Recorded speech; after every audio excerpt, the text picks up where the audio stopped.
บายดีพ่อแม่พี่น้องป้องปายเบิดซุคนเนาะ FC ทั้งช่องเบาภูมิบ้านนาเนาะมื้อนี้เบาภูมิบ้านนาก็สิมาตามแนวทางให้พี่น้องคือเก่าเนาะสำหรับเวลาพัฒนาเนาะครับเนาะงวดวันที่1ตุลา68เนาะครับเนาะให้เด่น5 6เนาะ4คือตัวรองเนาะแต่มันมาเบิ่งผลมันออกนํกันเนาะครับเนาะสำหรับผลมันออกเนาะครับเนาะมื้อนี้เนาะข้างบนพี่น้อง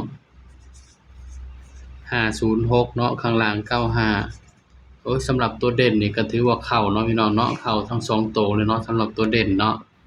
เด่นนี่เข้าทั้ง2ตัวเลยเด้อพี่น้องเด้อนี่เด่น5กับ6เนาะ4คือตัวรองเนาะสำหรับตัวเด่นเนาะเข้าทั้ง2ตัวเลยพี่น้องนี่แล้วก็เข้าที่5995เนาะมาตัวกลับพี่น้องสำหรับ6เนาะไปฮอดแต่69เนาะครับเนาะบ่ฮอด60เนาะก็ถือว่าปังอยู่พี่น้องเข้าแต่ว่าตัวเด่นนี่เข้าทั้ง2ตัวเนาะครับเนาะสำหรับแนวทางเฮาเนาะ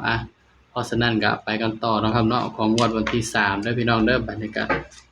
ฝากพี่น้องกดไลค์กดแชร์กดติดตามเบาสุขบ้านนาเบาภูมิบ้านนานี่เด้อพี่น้องเด้อก็ฝากให้เป็นกำลังใจเบาภูมินี่เด้อพี่น้องเด้อนี่อันนี้ก็คือช่อง YouTube ช่องของเบาภูมิเนาะสำหรับงวดวันที่3เด้อพี่น้อง3ตุลา68เนาะครับเนาะนี่สำหรับเวลาพัฒนานะครับเด้อ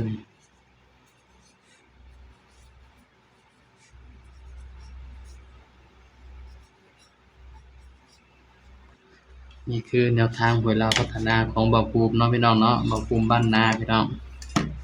ก็ฝากพี่น้องกดไลค์กดแชร์กดติดตามให้นี่เด้อครับเด้อนี่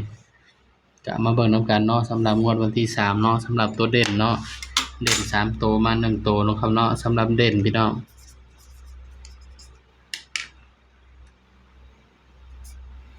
สำหรับตัวเด่นเนาะเบาภูมิให้เด่นไปที่0แล้วก็1แล้วก็2เนาะ0 1 2เนาะแต่ว่าตัวเด่นเนาะให้เด่นไปที่1กับ2พี่น้องตัวเด่นให้เป็นเด่น1กับ2เนาะครับเนาะนี่ก็มาจับคู่เนาะเบาภูมิแล้วพี่น้องบัดนี้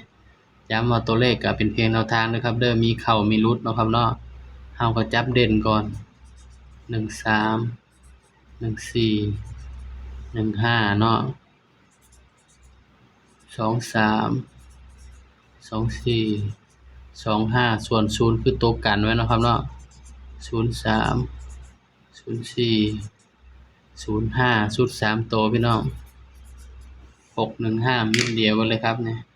ย้ำว่าตัวเลขก็ให้เพื่อเป็นแนวทางนะครับเด้อนี่มีเข้ามีหลุดเนาะพี่น้องเนาะใครมักแนวทางเบา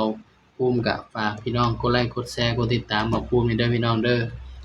สำหรับคลิปนี้ก็ฝากพี่น้องเพียงส่ำนี้เนาะอย่าลืมกดไลค์กดแชร์ด้วยครับเด้อสบายดีครับ